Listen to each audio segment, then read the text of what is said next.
Notre culture est notre racine, c'est également notre identité. Alors, il n'est jamais trop tard d'apprendre sa langue de cœur. Chers locuteurs et sympathisants de la langue Mangambo, bonjour.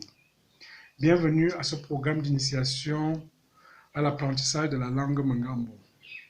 Après la présentation de l'alphabet, nous allons passer à la présentation de quelques règles d'orthographe. Cela va nous amener à comprendre comment la formation de certains mots. Nous allons commencer par une révision sur la prononciation des lettres de l'alphabet. Tout de suite, nous y allons. A, B, B, Ch, D,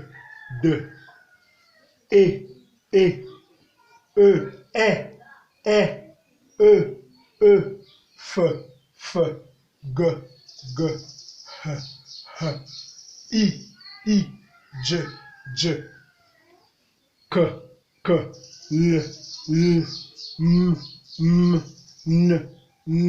M, N, O, A, P, S, T, U, V, W, Y, Z. Voilà. Et enfin, le coup de glotte. U. Maintenant, quelques règles d'orthographe de la langue Mangambo.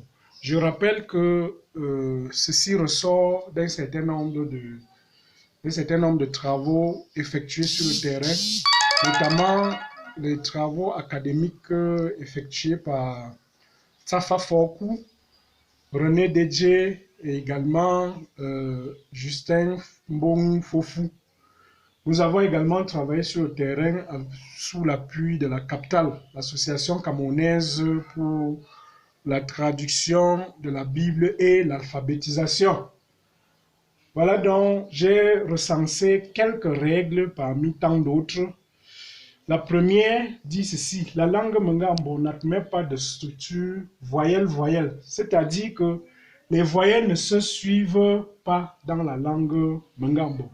Et la conséquence immédiate, c'est que lorsque la voyelle OU est suivie d'une autre voyelle, elle est remplacée par la consonne OUE.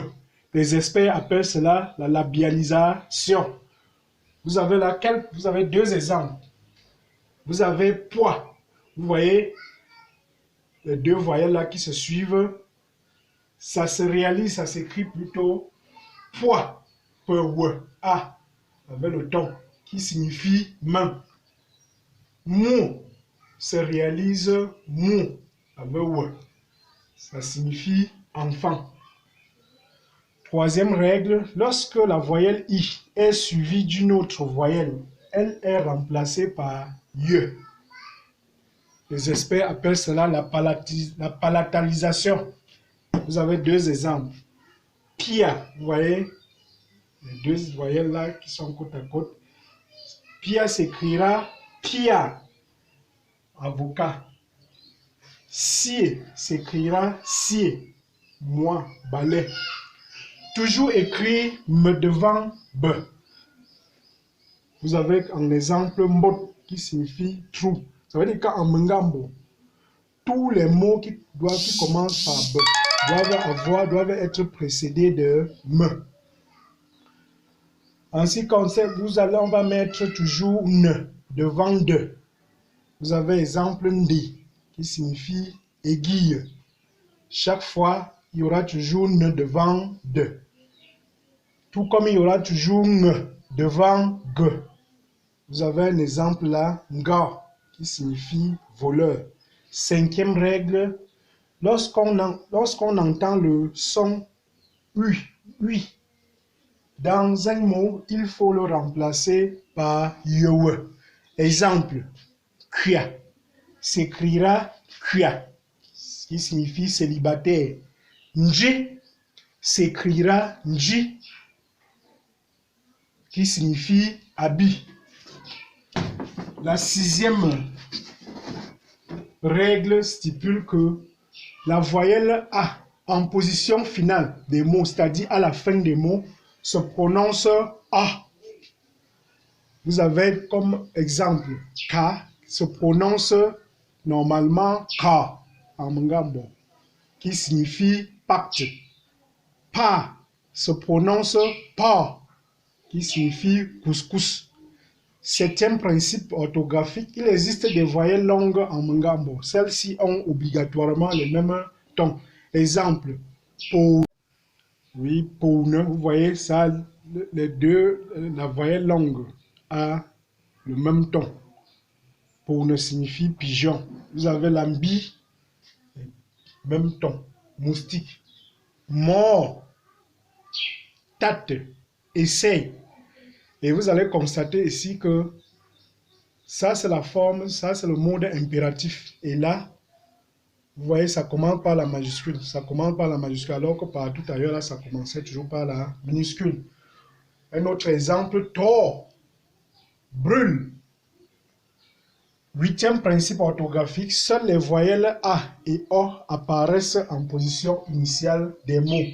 C'est-à-dire que des 9 voyelles, il n'y a que les 2 voyelles là qu'on va retrouver en début de mot. Neuvième principe, les seules consonnes qui apparaissent en position finale, c'est-à-dire à la fin des mots, sont P, T, N, U et M. Dixième principe, ne jamais écrire le coup de glotte en début de mot. Soit c'est au milieu, soit c'est à la fin des mots. Onzième, toujours écrire les mots en script, c'est-à-dire en écriture bâton et jamais en cursive. C'est ça le principe d'écriture des langues camerounaises. On écrit toujours en bâton. On n'écrit jamais en cursive. Voilà, nous sommes parvenus à la fin de la présentation de ces principes orthographiques de la langue Ngambo. Merci d'avoir écouté. N'oubliez pas de nous faire part de vos préoccupations, de vos soucis. Nous sommes là pour vous. Nous allons répondre à toutes vos préoccupations. Merci beaucoup. Bonne journée à tous.